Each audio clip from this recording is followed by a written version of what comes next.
ये क्या हुआ? ये किस तरह का मामला है? हमारे गांव में 2 दिन से सूरज डूब नहीं रहा और दूसरी तरफ तुम्हारे गांव में 2 दिन से सूरज उग नहीं रहा।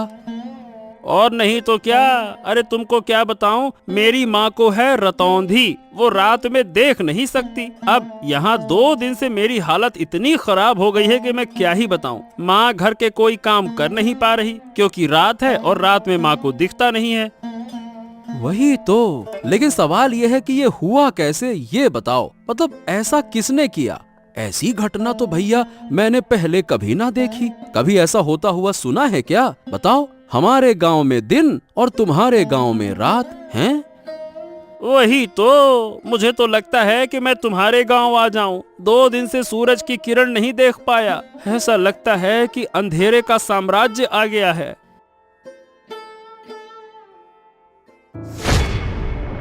अरे अरे अरे अरे, ये क्या हुआ? ए भैया, तू ऐसे गिर काहे पड़ा? हरेंद्र, क्या हो गया तुझको? अरे मतलब क्या हो गया, मुझे खुद समझ नहीं आ रहा। मैंने तुम्हारे गांव में आने के लिए जैसे ही कदम बढ़ाया और झटका लगा। बाप रे, मैं तो तुम्हारे गांव में प्रवेश ही नहीं कर पा रहा हूँ। ऐसा लग रहा है कि जैसे बीच में कोई दीवार खड़ी हो। क्या बात कर रहा है? तो क्या हम एक गांव के लोग दूसरे गांव में नहीं जा सकते क्या? वही तो भैया, लग तो ऐसा ही रहा है। लगता है कि इन दोनों गांव के बीच में कोई अदृश्य कांच की दीवार खड़ी हो गई है। अरे अब क्या करूं, मुझे तो समझ नहीं आ रहा। चल, फिलहाल के लिए तू घर जा, अब देखते हैं क्या किया जा सकता है। कोई उपाय मिल जाए तो मुझे भी बता देना। दोनों गांव में अचानक अजीब घटना हुई। एक गांव में लगातार 2 दिन तक दिन और दूसरे गांव में लगातार 2 दिन तक रात। ऐसी समस्या पहले कभी नहीं देखी गई थी। ओ माँ माँ, अब अच्छा नहीं लग रहा। रात क्यों नहीं हो रही है? इतना लंबा दिन मैंने कभी नहीं देखा। मैं सो भी नहीं पा रहा हूँ, मुझे नींद भी नहीं आ रही। सो नहीं पा रहे हो? क्या हुआ? जाकर सो जाओ। सोने में क्या परेशानी है? मैं क्या सो नहीं रही? वाह, रात के बिना सोने का क्या मजा होता है। रात के बिना सोने से लगता है कि जैसे दिन में सो रहा हूँ। इतना उजाला सहन नहीं हो रहा। ऐसा क्यों हो रहा है माँ? क्यों क्यों माँ? क्या पता किसकी नजर पड़ गई हमारे गांव पर। शायद कोई शाप लग गया है। सुना है हमारे पास वाले गांव में तो 2 दिन से रात हो रही है।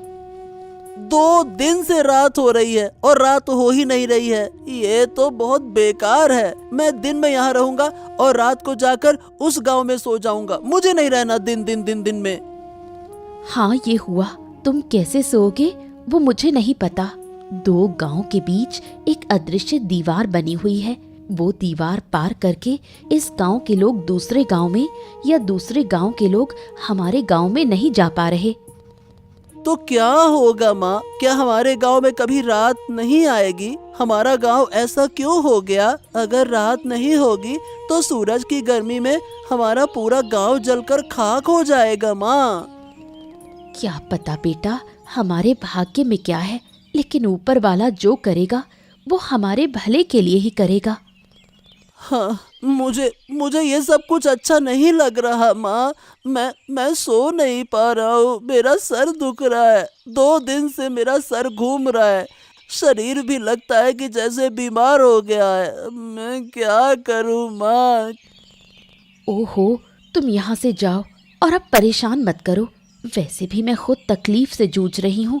दूसरी तरफ तुम मुझे बार बार परेशान कर रहे हो।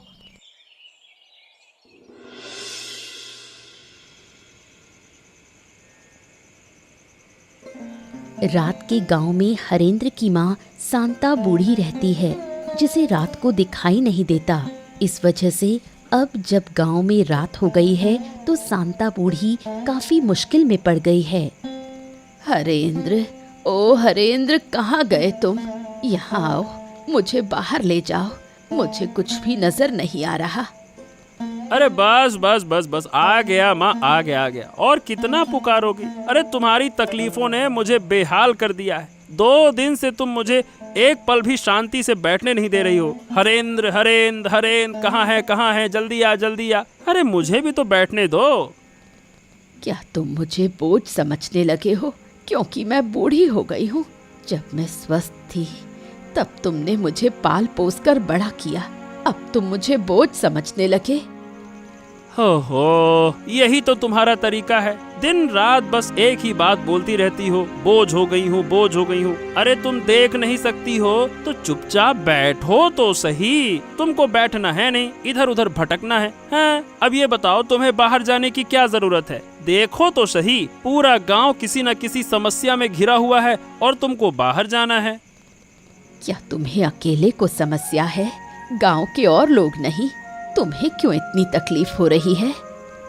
ऐसा है अम्मा कि मेरी तरह किसी के पास ये रतौंधी वाली माँ नहीं है जिसे लेकर वो परेशान हो। नहीं तो कोई काम तुम्हारे लिए अब नहीं है। घर के सारे काम मुझे करने पड़ते हैं और तुम्हारी देखभाल भी तो मुझे ही करनी पड़ती है।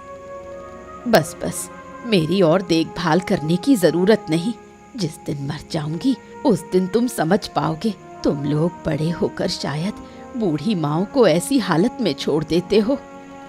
ओहो, बस बस बस बस बस, अब ऐसी बातें मत करो। चलो बताओ कहाँ जाना चाहती हो, मैं तुम्हें लेकर चलता हूँ। फिर खाना भी बनाना है, तुम्हें खाना देना होगा, फिर बर्तन साफ करने हैं, तुम्हारा बिस्तर लगाना है, बहुत सारा काम है। चलो जल्दी बताओ कहाँ जाना है।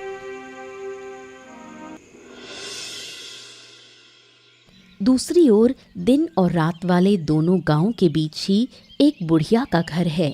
बुढ़िया और साधु के बीच काफी बातचीत है। क्या काम किया आपने? आपका तो जवाब ही नहीं। मुझे तो विश्वास ही नहीं था कि आप ऐसा बड़ा काम कर पाएंगे। मैंने पहले कहा था कि मेरी शक्ति पर संदेह मत करना। मेरी शक्ति के बारे में किसी को अंदाजा भी नहीं है। पहले जितना संदेह था अब वो भी खत्म। एक गांव में लगातार दिन और दूसरे गांव में लगातार रात कर देना बड़े बड़े साधु भी ऐसा नहीं कर पाते। तो बताइए, क्या आप खुश हैं? अगर खुश हैं तो अब मेरी फीस मुझे दे दीजिए। मैंने यूं ही रिस्क लेकर ये बड़ा काम नहीं किया। अरे, आपके पैसों को लेकर मैं भाग थोड़ी ना जाऊंगी। मुझे तो बहुत मजा आ रहा है। दोनों गांव के लोग कैसे बेहाल हो गए हैं। मैं आपको जरूर पैसे दूंगी, साथ में इनाम भी दूंगी। आपने मुझे खुश कर दिया। फिर और क्या कहना है? किस्मत अच्छी रही कि आप मिली, तभी तो मुझे ऐसा काम करने का अवसर मिला, वरना यूं ही किसी काम से लाभ नहीं होता। ये सब मैंने सोचा था। मैं चाहती थी इन दोनों गांव को सबक सिखाऊं। अब आपके जरिए मैंने अच्छे से सबक सिखा दिया। अब देखिए धीरे धीरे क्या होगा। दोनों गांव तबाह हो जाएंगे। दिन के बिना रात नहीं बन सकती।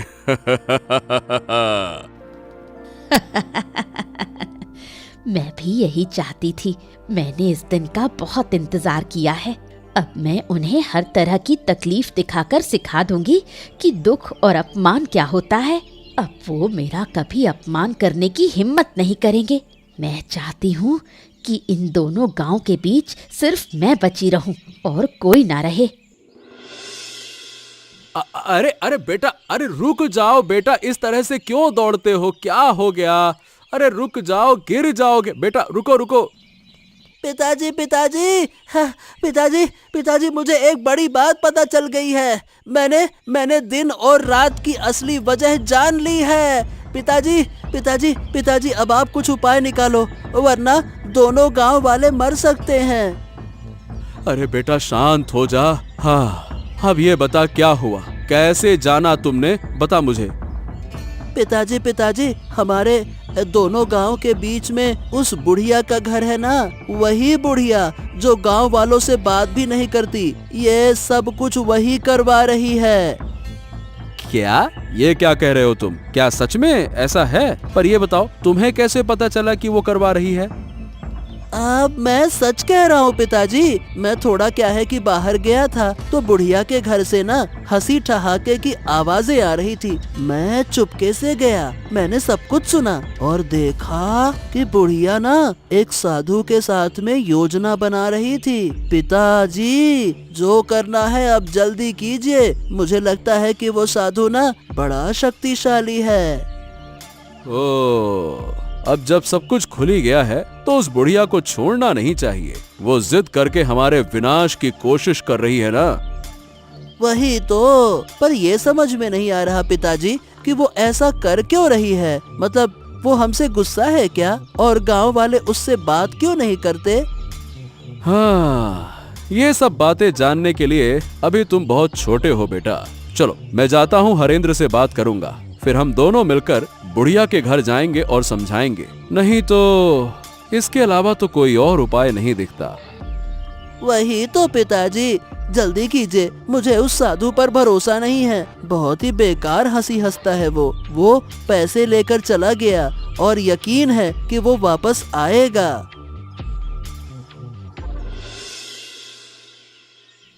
कैलाश और हरेंद्र जब बुढ़िया से सच्चाई पूछते हैं तो बुढ़िया सीधे इनकार कर देती है। वो किसी भी तरह ये मानने को तैयार नहीं कि उसका इसमें किसी भी तरह का रोल है। ओ सुनो बुढ़िया, हमने तुम्हारे साथ कुछ नहीं किया और जिन लोगों ने ये किया अब वो जिंदा नहीं है। फिर भी तुम हमसे क्यों नाराज हो, मुझे समझ में नहीं आता। नाराज ना रहूं तो क्या करूं? तुम लोग मेरे किसी काम के नहीं। मैं यहाँ अकेली हूँ, मुझे कितनी मदद चाहिए तुम्हें इस बात का अंदाजा भी है। मेरे साथ दो शब्द बोलने वाला भी कोई नहीं।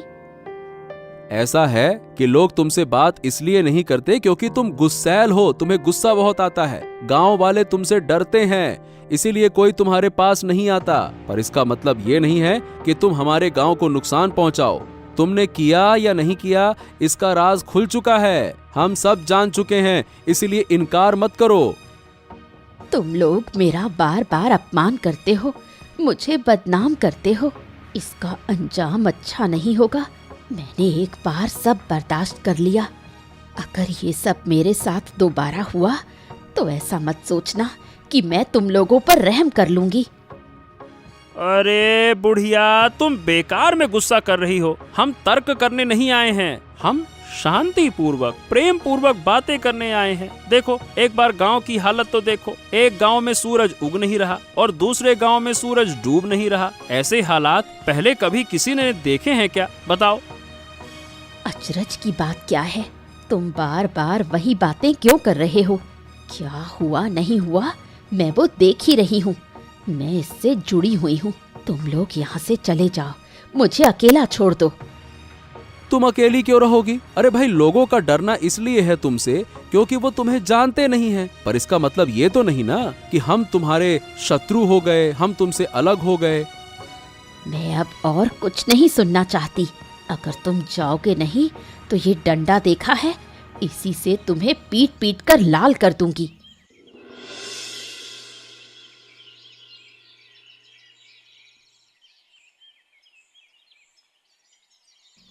क्या तुम सच में उस बूढ़ी के पास गए थे? रिशान ने मुझे बताया, कुछ फायदा हुआ क्या? हाँ, जितना समझ में आया उससे ये पता चला कि आराध्या, वो जो बुढ़िया है ना, वो दोनों गांव पर बहुत गुस्सा है। इसीलिए बूढ़ी ने किसी साधु की मदद से हमारे इन दोनों गांव के साथ में ऐसा किया। तो क्या इन दोनों गांव को फिर पहले जैसा करना संभव नहीं? ऐसा लगता तो नहीं है। मैंने और हरेंद्र ने मिलकर बूढ़ी को वैसे तो बहुत समझाने की कोशिश की, पर सही बताऊं बूढ़ी सुनना ही नहीं चाहती है। वो किसी भी तरह से हमारी बात समझना ही नहीं चाहती है। सच में मुझे तो डर लग रहा है। अगर ऐसे ही चलता रहा तो गांव में कोई नहीं बचेगा। धीरे धीरे सब कुछ नष्ट हो जाएगा। तुम सब लोग चिंता मत करो, देखना मैं सब ठीक कर दूंगा। वाह वाह वाह वाह वाह, सुन रही हो इसकी बातें? हम यहाँ इसके पिताजी कुछ कर नहीं पा रहे, उन्होंने हमें लाठी से खदेड़ दिया, अब ये जाकर ठीक करेंगे। क्यों महाशय? तुमने भी ना इस लड़के की बात मान ली है। इसे इन चीजों की क्या समझ? उसने जो कहा वही बहुत है। अरे माँ, मैं यूं ही नहीं कह रहा, मैं सच कह रहा हूँ। मैं सब कुछ ठीक कर दूंगा, तुम लोग देख लेना। उस साधु को मैं जानता हूँ, अगर मैं उसे एक बार पकड़ लूंगा तो उसे नष्ट कर दूंगा। बहुत मारूंगा मैं उसे गुच्छे बना के। अच्छा अच्छा अच्छा अच्छा, समझ गया। लेकिन हाँ, फिर कोई शरारत करने से पहले जरा सोच समझ कर। वैसे भी हमारी मुश्किलों का अंत नहीं है। अब आगे क्या होगा समझ नहीं आता। कहीं तुम्हारी हरकतों से वो बुढ़िया और गुस्सा ना हो जाए। नहीं पिताजी, मैं शरारत परारत नहीं करता। अब मैं बड़ा हो गया हूँ। पर हाँ, आप चिंता मत कीजिए, अब आगे जो होगा अच्छा ही होगा, देख लेना। अब बहुत बातें हो गई, तुम दोनों जाओ और हाथ मुंह धोकर आओ, मैं खाना देती हूँ।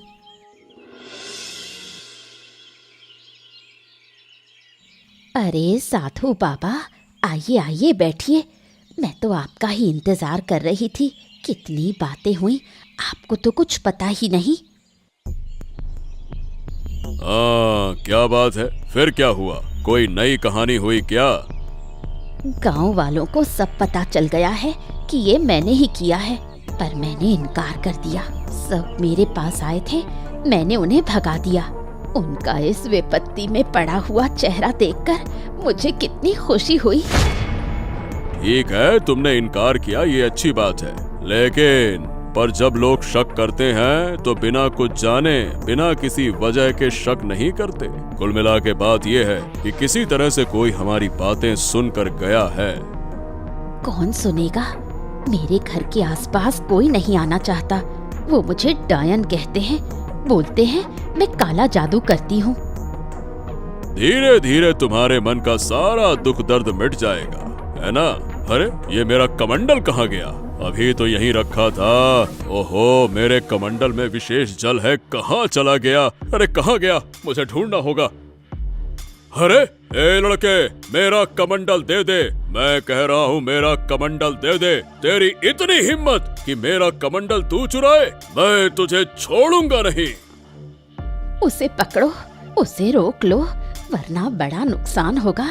हमने जो झूठ बोला है वो पकड़ में आ जाएगा। उसे पकड़ना ही होगा। मेरा कमंडल उसके पास है और उस कमंडल में विशेष जल है। उसी जल से मैं फिर से इस गांव का रात और दूसरे गांव का दिन दूर कर दूंगा। चिंता मत करो। अब क्या होगा? सब कुछ तो फिर से पहले जैसा हो गया।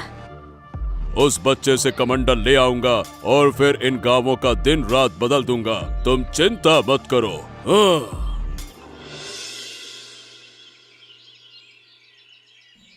ए लड़के, तेरी इतनी हिम्मत कि तूने मेरा कमंडल छुआ, मैं तुझे श्राप दे सकता हूँ। क्या तू जानता है? मुझे किसी चीज का डर नहीं है। मैंने इन दोनों गांवों को फिर से पहले जैसा कर दिया है। इन दोनों गांवों की दुख चिंता दूर कर दी है मैंने।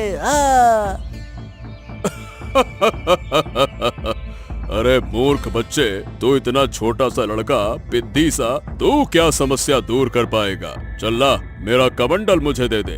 उस कमंडल के पानी से मैं फिर से इस गांव की रात और दूसरे गांव का दिन, ये जो समस्या है इसे दूर कर दूंगा। ला। मैं कभी ऐसा होने नहीं दूंगा। मैं इस कमंडल का पानी फेंक दूंगा, फिर देखता हूँ कि तुम दोबारा से एक गांव में रात और दूसरे गांव में दिन कैसे कर पाते हो। ए लड़के, मुझसे चालाकी मत कर, वरना इसका बहुत बुरा परिणाम भुगतना होगा। बच्चे, बिल्कुल बच्चे जैसे रह, ज्यादा बड़ेपन का ढोंग मत कर, समझा? फिर आप लोग इन दोनों गांवों को इतना नुकसान क्यों पहुंचा रहे हो? आप एक साधु बाबा हो, आप एक साधु महाराज हो, आपको तो गांव वालों की मदद करनी चाहिए ना? बेशक मैं मदद कर रहा हूँ। मैं बूढ़ी की मदद कर रहा हूँ, उसके दुख तकलीफ दूर कर रहा हूँ। ये तुम्हारी समस्या नहीं है और तुम्हारी समझ के बाहर की चीज है। चलो अब लाओ, मेरा कमंडल मुझे वापस करो।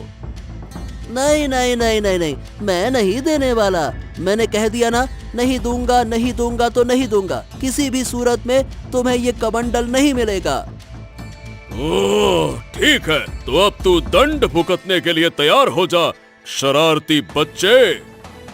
अरे छोड़ दो मुझे, छोड़ दो, मैं कह रहा हूँ छोड़ दो। अगर मेरे पिता को पता चला तो वो आपको गांव से निकाल देंगे और आप फिर कभी इस गांव में नहीं आ पाएंगे। छोड़ दो मुझे, छोड़ दो।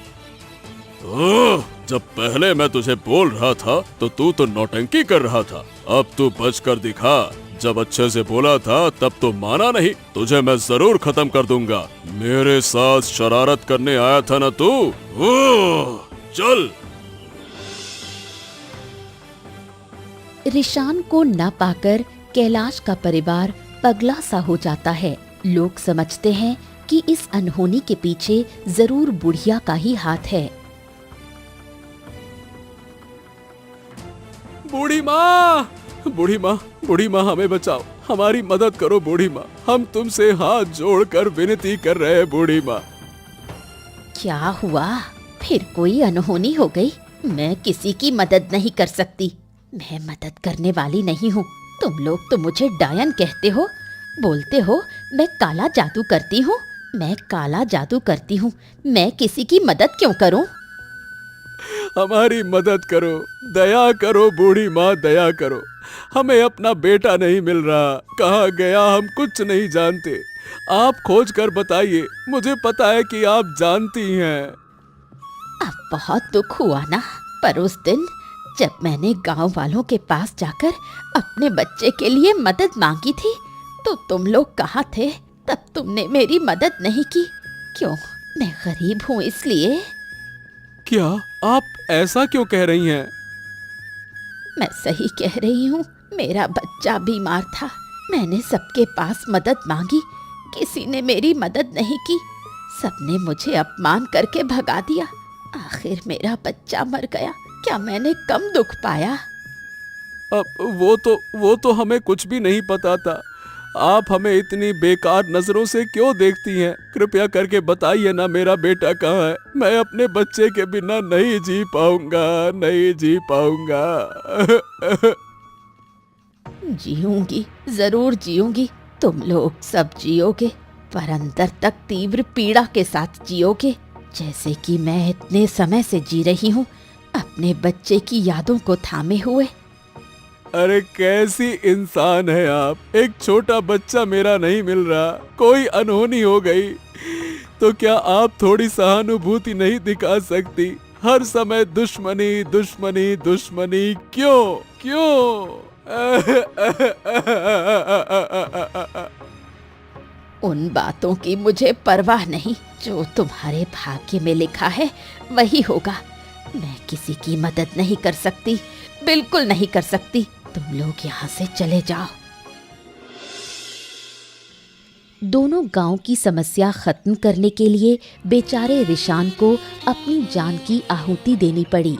साधु ने रिशान की हत्या कर उसकी लाश 2 गांव के बीच में फेंक दी। ये मेरे साथ क्या अनर्थ हो गया? मेरा बच्चा, मेरा लाल, जरूर ये उन्हीं लोगों का काम है। उठ जा रे बेटे, उठ जा बेटे, मेरे बच्चे। हाय हाय, अब मेरा क्या होगा? मेरा गोद का लाल, मेरा नन्हा सा मानिक चला गया, मुझे छोड़कर चला गया।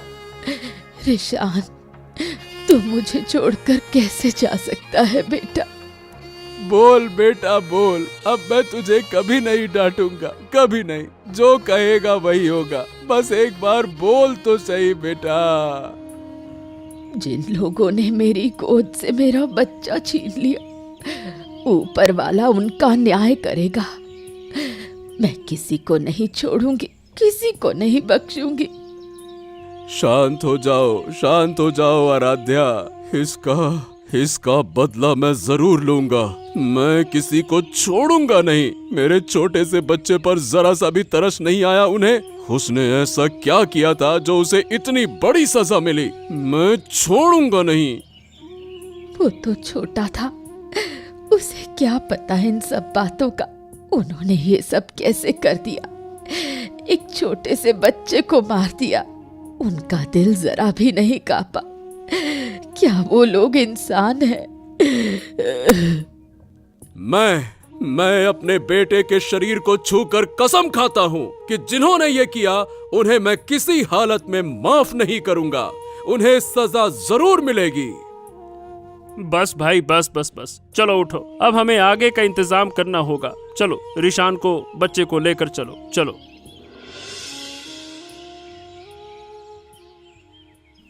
हाँ क्या बूढ़ी, अब तो तुम खुश हो ना? तुम्हारी मनोकामना धीरे धीरे पूरी कर रहा हूँ। अब तुम मेरी तरफ भी थोड़ा ध्यान दो। अरे आप चिंता मत कीजिए, आपके सारे पैसे मैं दे दूंगी, कोई दिक्कत नहीं होगी। आप बस इसी तरह मेरा काम करते रहिए। मैं इतनी खुश पहले कभी नहीं हुई। अगर तुम चाहो तो मैं तुम्हें और भी खुश कर सकता हूँ। जरूर चाहती हूँ, मैं चाहती हूँ कि इन दोनों गांव का एक भी बच्चा जिंदा ना बचे, सबकी गोद खाली हो जाए।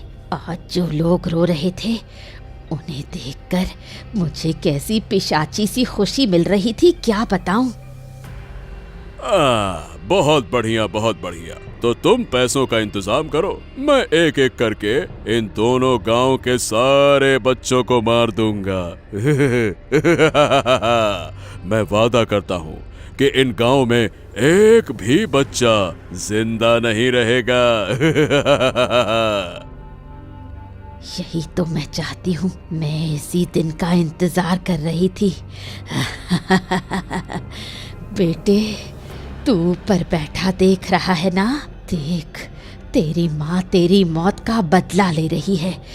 जो दर्द मुझे हुआ था वही दर्द अब मैं सबको दूंगी। इतनी जल्दी खुश मत हो, हमें धीरे धीरे सब करना होगा। आज से हर रात इन दो गांवों में एक एक बच्चा गायब होगा और मैं उसका बलिदान दूंगा। इससे तुम्हारा भी फायदा होगा और मेरा भी स्वार्थ सिद्ध होगा। कोई दिक्कत नहीं, मैं हर रात तुम्हें बच्चों को पकड़ने में मदद करूंगी। जरूरत पड़ी तो खुद पकड़ कर लाऊंगी। सब मुझे डायन कहते हैं, अब मैं उन्हें दिखाऊंगी असली डायन क्या होती है। तो फिर ठीक है, मैं बलिदान की पूरी व्यवस्था करता हूँ। हर रात एक बच्चे की हत्या करनी होगी, तभी मैं और शक्तिशाली बनूंगा। नहीं, अब ये सब कुछ और नहीं चलेगा। मैंने अपने बेटे को खो दिया है, मैं नहीं चाहता कि किसी और का बच्चा ऐसे मरे। बच्चे को खोने का दर्द मैं अच्छी तरह से जानता हूँ। हाँ लेकिन कैलाश, अब हम करेंगे क्या दादा? वो साधु तो बहुत ताकतवर है, उससे हम लड़ेंगे कैसे? साधु को बाद में देख लेंगे, पहले उस डायन बूढ़ी का कुछ करना होगा। उसका दिमाग खराब हो गया है, बेटे को खोकर पागल हो गई है वो पागल। अच्छा ठीक है, लेकिन हम उसे मार तो नहीं सकते हैं ना? हमने अपने बेटे के शरीर को छूकर कसम खाई है, जिन्होंने ये किया है उन्हें सजा देंगे। उस डायन बूढ़ी से बड़ी सजा और कोई नहीं हो सकती। अच्छा क्यों नहीं मार सकते? जब उसने मेरे बच्चे को नहीं छोड़ा, जब उसे गांव के सभी बच्चों को मारने का मन हो रहा है, तो मैं भी उस विकृत दिमाग की डायन को मार सकता हूँ, बिल्कुल मार सकता हूँ। खून का बदला खून, बिल्कुल। और मैंने तय कर लिया है, बूढ़ी को मैं जिंदा जला दूंगा। उसके लिए यही सजा सही रहेगी। अगर वो जिंदा रही तो कभी नहीं सुधरने वाली। उसका दिमाग पूरी तरह से खराब हो चुका है। ठीक है, मुझे कोई आपत्ति नहीं है, लेकिन गांव के लोग क्या कहेंगे? एक जिंदा इंसान को जलाकर मार देंगे तो क्या ये ठीक रहेगा? वो इंसान नहीं है भाई, वो इंसान हो ही नहीं सकती। वो एक डायन है, डायन। और डायन को जलाने का आदेश खुद भगवान ने दिया है। अगर तुम मेरे साथ रहना चाहते हो तो रहो, नहीं तो मैं अकेले ये काम करूंगा और आज ही मैं उसके घर में आग लगा दूंगा। नहीं नहीं नहीं नहीं, ऐसी बातें क्यों कर रहे हो? मैं तुम्हारे साथ रहूंगा। ये बूढ़ी हमारे गांव के लिए भी बड़ी मुसीबत बन गई है। अब बस बहुत हो गया, चलो जो फैसला लिया है वही करेंगे, चलो। बूढ़ी के घर में आग लगाने से वो जलकर मर गई। उसके मरने के बाद सब लोगों ने मिलकर साधु को सजा देने का निश्चय किया। साधु, ओ साधु, अरे कहाँ है रे तू? आज तेरे पापों का अंत होगा, निकल बाहर। क्या हो गया? सब लोग मेरे आश्रम में क्यों जुटे हो? क्या तुम्हें मेरी शक्ति का अंदाजा नहीं है क्या? अहंकार पतन की जड़ है, ये बात जानते हैं ना आप? मुझे ये बातें सिखाने मत आओ। मैं साधु हूँ, साधु। मेरी शक्ति असीम है। चाहूं तो मैं अभी तुम सबको समाप्त कर दूंगा।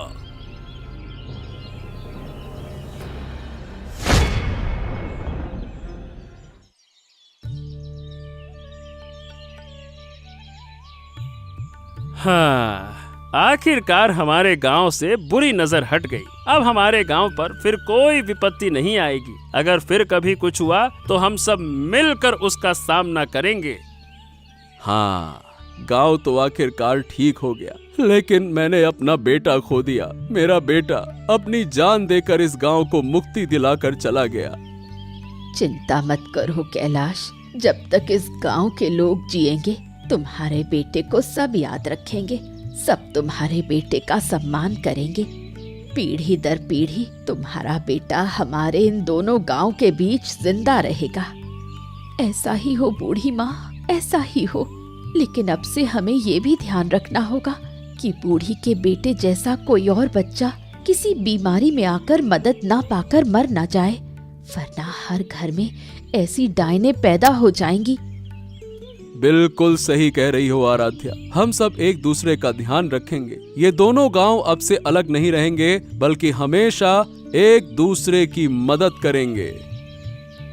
ऐसा ही हो, और मैं अनुरोध करूंगी कि मेरे बेटे के लिए सब लोग प्रार्थना करें, सब मेरे बेटे को याद रखें, सुख शांति से रहें।